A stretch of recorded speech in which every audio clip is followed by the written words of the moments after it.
Alkyne alkane থেকে অধিক সক্রিয় কেন? আমরা বোর্ডে দেখতে পাচ্ছি অ্যালকেন কার্বন কার্বন একক বন্ধন, ক্লিয়ার।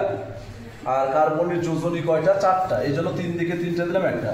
কার্বন কার্বন দ্বিবন্ধন থাকলে হয় সেটা অ্যালকিন, কার্বন কার্বন 3 বন্ধন থাকলে সেটা হয় অ্যালকাইন। ওকে, এবার অ্যালকেন অপেক্ষা অ্যালকিন অধিক সক্রিয় কেন?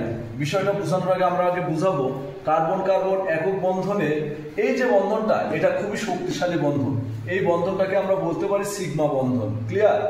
আর অ্যালকিন কার্বন কার্বন দ্বিবন্ধন থাকাতে একটা থাকে সিগমা বন্ধন, একটা হয় পাই বন্ধন, ক্লিয়ার। আর অ্যালকাইনে কার্বন কার্বন যে 3 বন্ধন, এর মধ্যে আমরা একটাকে বলতে পারি সিগমা আর দুইটাকে বলতে পারি পাই বন্ধন।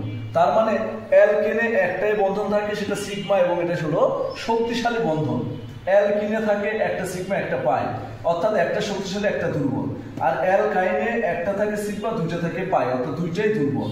এখন আমাদের খ নম্বরের প্রশ্ন হয়ে থাকে যে অ্যালকিন অ্যালকেন থেকে অধিক সক্রিয় কেন? তোমরা এই প্রশ্নটাকে উত্তর এইভাবে দিবা যে অ্যালকেনে কার্বন কার্বন একক বন্ধন থাকার কারণে এটা সিগমা বন্ধন, যার ফলে এটা খুবই শক্তিশালী বন্ধন।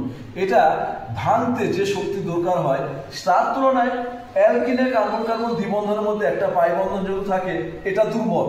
এই জন্য রাসায়নিক বিক্রিয়ায় এই বন্ধনটা খুব দ্রুত ভেঙে যেতে পারে, যার কারণে রাসায়নিক বিক্রিয়া যেহেতু এটা দ্রুত বিক্রিয়া করে, তার কারণে বলা হয় অ্যালকেন অপেক্ষা অ্যালকেন অধিক সক্রিয়, শুধুমাত্র এই পাই দুর্বল বন্ধনের কারণে। এটাই ছিল আমাদের মূল কেমিস্ট্রি। ওকে।